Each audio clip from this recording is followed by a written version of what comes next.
الحمد لله بنعمته تتم الصالحات والصلاة والسلام على أشرف المرسلين وعلى آله وصحبه أجمعين.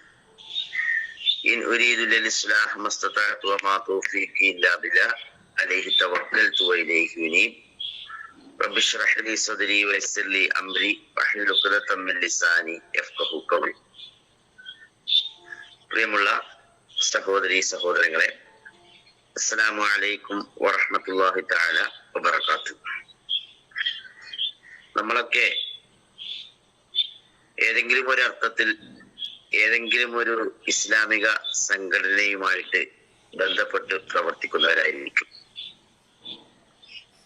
എന്തിനാണ് നമ്മൾ സംഘടനകൾ രൂപീകരിക്കപ്പെട്ടത് എന്ന് ചോദിക്കുമ്പോൾ അതിൽ ഒരുപാട് നന്മകൾ ഉണ്ട് എന്നുള്ളത് തന്നെയാണ് അതിന് നൽകുന്ന ഉത്തരം.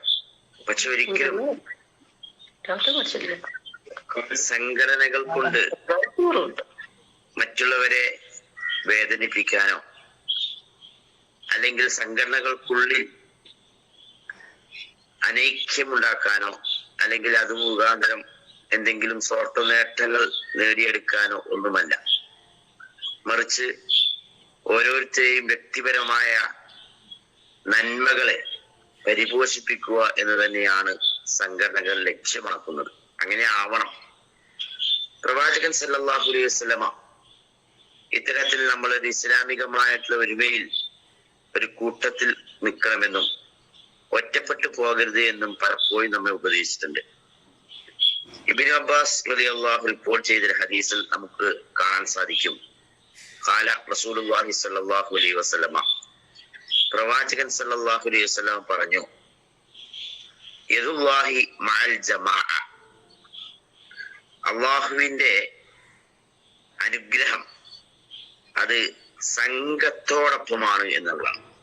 ജമാഅത്തിന്റെ കൂടെയാണെന്നാണ്. ജമാഅത്തിന്റെ കൂടെ എന്ന് പറഞ്ഞാൽ ഒരു സംഘമായി നിൽക്കുന്നവരോടൊപ്പമാണ് അള്ളാഹുവിന്റെ കൈയുള്ളത് എന്ന് പറയുമ്പോൾ അള്ളാഹുവിന്റെ അനുഗ്രഹമുള്ളത് എന്നാണ് അതുകൊണ്ട് അർത്ഥമാക്കുന്നത്.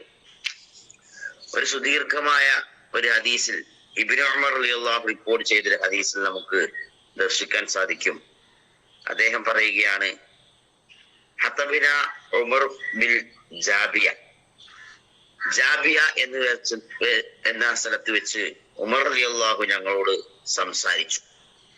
ജാബിയ എന്ന് പറയുന്ന സ്ഥലം അത് ഡമസ്കസിന് സമീപമുള്ള ഒരു ഗ്രാമമാണ്.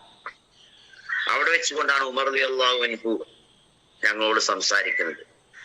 എന്താണ് അദ്ദേഹം പറയുന്നത്? ഫഖാല യാ അയ്യുഹന്നാസ്, അവിടെ ഒരുമിച്ച് കൂടിയ ജനങ്ങളോട് പറയുന്നു, ജനങ്ങളെ, ഇന്നീ കുന്തു ഫീക്കും കമഖാമി റസൂലുള്ളാഹി സ്വല്ലല്ലാഹു അലൈഹി വസല്ലം ഫീന, ഞാനിപ്പോൾ നിങ്ങളുടെ മുമ്പിൽ നിൽക്കുന്നത് ഞങ്ങളുടെ മുമ്പിൽ റസൂൽ കരീം സല്ലല്ലാഹു അലൈഹി വസല്ലമ നിന്നിരുന്നത് പോലെ തന്നെയാണ് ഞാൻ നിങ്ങൾക്ക് മുമ്പിൽ ഇപ്പോൾ നിൽക്കുന്നത്.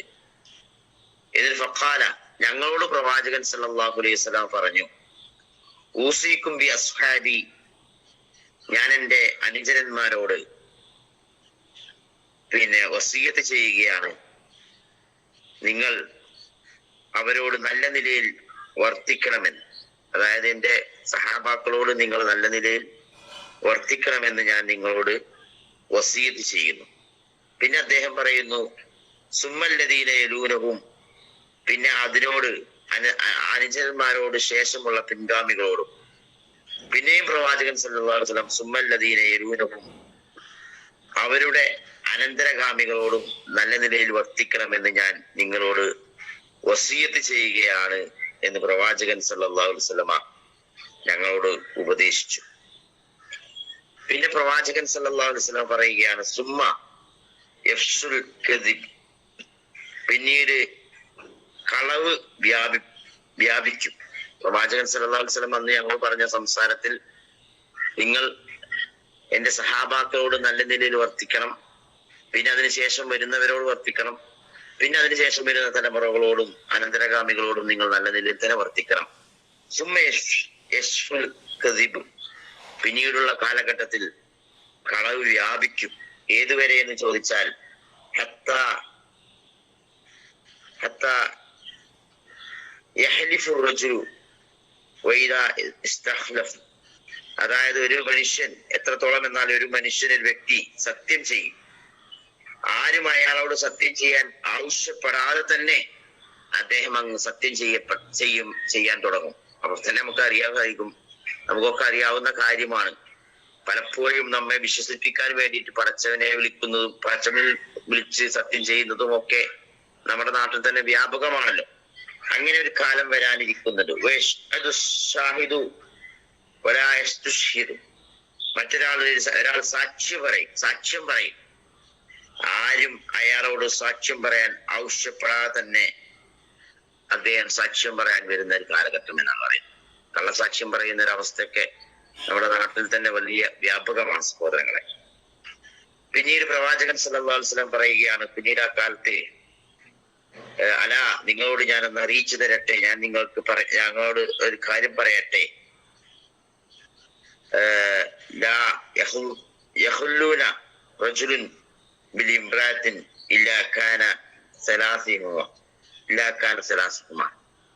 അതായത് നിങ്ങൾ അന്യരായ ഒരാണും പെണ്ണും തനിച്ചാവുന്നില്ല, അവർക്കിടയിൽ മൂന്നാമനായി പിശാച് ഉണ്ടായിട്ടല്ലാതെ എന്നുകൂടി പ്രവാചകൻ സല്ലല്ലാഹു അലൈഹി വസല്ലം പറഞ്ഞു വെക്കുന്നുണ്ട്.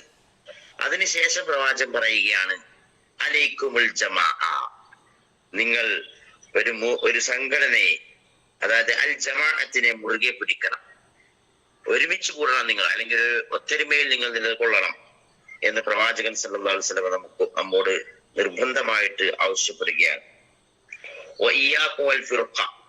അതോടൊപ്പം തന്നെ നിങ്ങൾ അതിൽ നിന്ന് മാറി നിൽക്കാതിരിക്കാൻ ശ്രദ്ധിക്കുകയും വേണം. ഫിർഖത്ത് എന്ന് പറഞ്ഞാൽ വിഭജനം എന്നാണ് പറയുന്നത്. ഒറ്റപ്പെട്ടു നിൽക്കുക, അനൈക്യത്തെ നിങ്ങൾ ഭയപ്പെടുകയും ചെയ്യണം, ശ്രദ്ധിക്കുകയും വേണം. അതിൽ നിന്ന് മാറി നിൽക്കാതിരിക്കാൻ നിങ്ങൾ ശ്രദ്ധിക്കണം എന്ന് പ്രവാചകൻ സല്ലല്ലാഹു അലൈഹി വസല്ലം ഓർപ്പിച്ചു.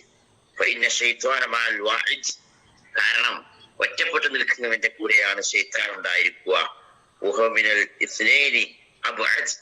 എന്നാൽ രണ്ടാൾ ചേർന്നാലോ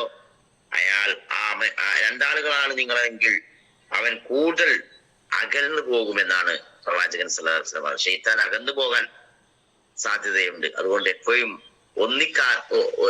ഒരാളായി മാറി നിൽക്കാതെ ഒരുമയോടുകൂടി നിൽക്കാൻ നിങ്ങൾ എപ്പോഴും ശ്രദ്ധിക്കണമെന്നാണ് പ്രവാചകൻ ഓർമ്മിപ്പിക്കുന്നത്. മൻ അറാദ ഇഹ്ബൂബത്തൽ ജന്ന, ആരെങ്കിലും സ്വർഗീയ സുഖം ആഗ്രഹിക്കുന്നു എങ്കിൽ നിങ്ങൾ എന്ത് ചെയ്യണം? അൽ ജമാഅ, തീർച്ചയായും നിങ്ങൾ സംഘടനയെ മുറുകെ പിടിച്ചുകൊള്ളുക. നിങ്ങൾ നിൽക്കുന്ന ആ സംഘടനയിൽ, അതായത് നമ്മൾ ഒരു ഐക്യമായി നിലകൊള്ളണമെന്നാണ് പറയുന്നത്. ജമാഅത്തിനെ മുറുകെ പിടിക്കുക. മൻ സറത്തുഹു ഹസനത്തുഹു വസാഅത്തുഹു സയ്യിഅത്തുഹു വദാലികുൽ മുഅ്മിൻ. എന്നിട്ട് ആ ഹദീസ്, അദ്ദേഹത്തിന്റെ പ്രവാചകന്റെ ഉപദേശം അവസാനിപ്പിക്കുന്നത്, ആരുടെ നന്മയാണോ അവനെ സന്തോഷിപ്പിക്കുകയും ആരുടെ തിന്മയാണോ അവനെ ദുഃഖിപ്പിക്കുകയും ചെയ്യുന്നു, അതാകുന്നു എന്ത്? ഒരാളുടെ നന്മ എന്ന് പറയുന്നത് അവനെ സന്തോഷിപ്പിക്കുന്നതും ഒരാളുടെ തിന്മ എന്ന് പറയുന്നത് അവനെ ദുഃഖിപ്പിക്കുന്നതുമാകുമ്പോ അവനാകുന്നു യഥാർത്ഥ സത്യവിശ്വാസിക്കും മുഅ്മിൻ. അത്തരത്തിലുള്ളവരാണ് വിശ്വാസി എന്ന് പറയാൻ അർഹനുള്ളൂ എന്ന് പറഞ്ഞുകൊണ്ടാണ് പ്രവാചകൻ സല്ലല്ലാഹു അലൈഹി വസല്ലം അദ്ദേഹത്തിന്റെ ഉപദേശം അവസാനിപ്പിക്കുന്നത്. സഹോദരങ്ങളെ, ഈ സുദീർഘമായ ഈ ഹദീസിൽ അല്ലെങ്കിൽ പ്രവാചകന്റെ ഉപദേശങ്ങളിൽ ഒരുപാട് കാര്യങ്ങൾ നമ്മളുമായിട്ട് പ്രവാചകൻ സല്ലല്ലാഹു അലൈഹി വസല്ലം ആ കാലഘട്ടത്തിൽ മാത്രമല്ല, അത് ശേഷം വരുന്ന കാലഘട്ടത്തിൽ വരാനിരിക്കുന്ന സംഭവങ്ങളെ കുറിച്ചുള്ള ഒരു മുന്നറിയിപ്പും അത്തരത്തിൽ ഉൾപ്പെടാതെ ഐക്യത്തോടുകൂടി നിൽക്കുവാനും ആ ഐക്യം ഒരു നന്മയാണ്, റഹ്മത്താണ് എന്ന് പറയുകയും അങ്ങനെ പിശാചിൽ നിന്നുള്ള രക്ഷപ്പെടാനുള്ള ഒരു മാർഗം കൂടിയാണെന്ന് കൂടി നമുക്ക് ഓർമ്മിപ്പിച്ചിരുന്നു. അവസാനിപ്പിച്ചുകൊണ്ട് പ്രവാചകൻ സല്ലല്ലാഹു അലൈഹി വസല്ലം പറയുന്നത്, നമ്മൾ ചെയ്യുന്ന നന്മകൾ നമുക്ക് സന്തോഷം നൽകുന്നതാണെങ്കിൽ അത് തന്നെയാണ് നമ്മുടെ വിശ്വാസത്തിന്റെ ഒരു ഭാഗം എന്ന് പറയുന്നത്.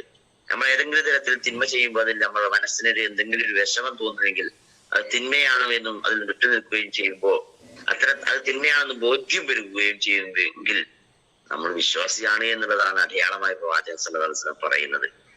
ഈ കാലഘട്ടത്തിൽ